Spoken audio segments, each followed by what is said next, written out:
శాస్త్రంలో ఒక నానుడి ఉంది. యుద్ధం జరుగుతున్నప్పుడు సేనాధిపతిని మార్చడం సైనిక చరిత్రలోనే అతిపెద్ద తప్పు అని. కానీ తాను ఏది చేస్తే అదే రైట్, తాను గీసిందే గీత అనుకునే అమెరికా అధ్యక్షుడు డొనాల్డ్ ట్రంప్ ఇప్పుడు సరిగ్గా అదే పని చేశారు. ఒకవైపు పశ్చిమాసియాలో ఇరాన్తో భయంకరమైన యుద్ధం జరుగుతుంది. అమెరికా సైనికులు ప్రాణాలకు తెగించి మిడిల్ ఈస్ట్కు తరలి వెళ్తున్నారు.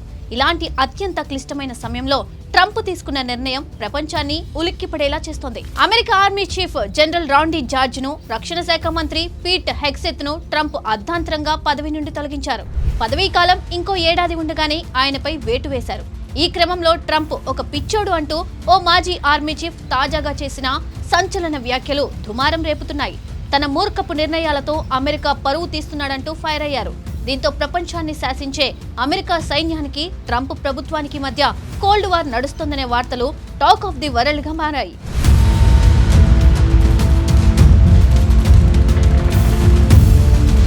అమెరికా ప్రపంచానికి ఒక పెద్దన్నలా వ్యవహరిస్తుంది. కానీ ఇప్పుడు ఆ పెద్దన్న ఇంట్లోనే పెద్ద కుంపటి రాజుకుంది. ఒక దేశానికి మిలిటరీ ఎంత కీలకమో మనందరికీ తెలుసు. ఇప్పుడు అమెరికా ఇజ్రాయెల్తో కలిసి ఇరాన్ పై చేస్తున్న దాడుల వల్ల ప్రపంచ ఆర్థిక వ్యవస్థ కుప్పకూలిపోతుంది. ఇలాంటి టైంలో రక్షణ శాఖ అంతా ఒక తాటిపై ఉండాలి. కానీ America defence secretary Pete Hegseth ఏకంగా అమెరికా భూతల సైన్యానికి బాస్ అయిన ఆర్మీ చీఫ్ రాండీ జార్జ్ ను తక్షణమే రిటైర్ అవ్వాలంటూ ఆదేశించారు. ఆయనతో పాటు మరో ఇద్దరు కీలక జనరల్స్ పైన వేటుపడింది. ఈ పరిణామం అమెరికా సైన్యంలో ఒక అగ్నిపర్వతాన్ని బద్దలు కొట్టింది. ఇది జరిగిన వెంటనే అమెరికా మాజీ ఆర్మీ చీఫ్ ప్రెసిడెంట్ ట్రంప్ పై నిప్పులు చెరిగారు.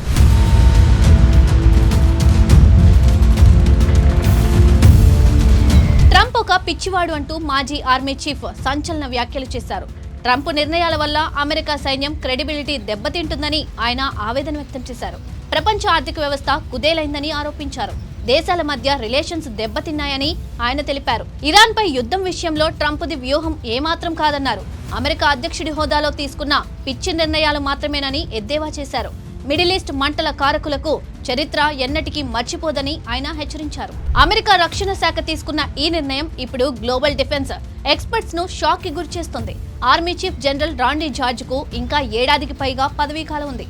కానీ ట్రంప్ కేబినెట్ లోని రక్షణ మంత్రి పీట్ హెగ్సెత్ ఎందుకు ఏమిటి అన్న వివరణ లేకుండా తక్షణమే ఆయన పదవికి రాజీనామా చేయాలని ఆదేశించారు. ప్రస్తుతం ఇరాన్ పై దాడుల్లో నేవీ, ఎయిర్ ఫోర్స్ కీలకంగా ఉన్నప్పటికీ గ్రౌండ్ లెవెల్లో పోరాటానికి సుమారు 4.5 లక్షల మంది భూతల సైన్యం అవసరం. ఇప్పటికే వేలాది మంది ఆర్మీ సైనికుల మధ్య ప్రాచ్యానికి వెళ్తున్నారు. ఇంత క్రూషియల్ టైంలో ఆర్మీ చీఫ్ ను మార్చడం అంటే ట్రంప్ యుద్ధ వ్యూహాలను మిలిటరీ పెద్దలు తీవ్రంగా వ్యతిరేకిస్తున్నారన్నది స్పష్టంగా అర్థమవుతుంది.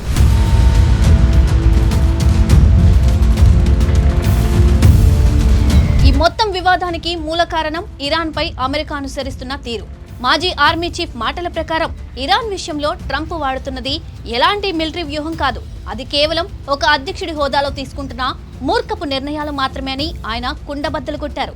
ముందు చూపు లేకుండా మిడిల్ ఈస్ట్ లో మంటలు రేపుతున్న ఈ కారకులను చరిత్ర ఎప్పటికీ క్షమించదని, ఎప్పటికీ మర్చిపోదని ఆయన హెచ్చరించడం అమెరికాలో త్వరలో రాబోయే అతిపెద్ద రాజకీయ, సైనిక సంక్షోభానికి అద్దం పడుతుంది.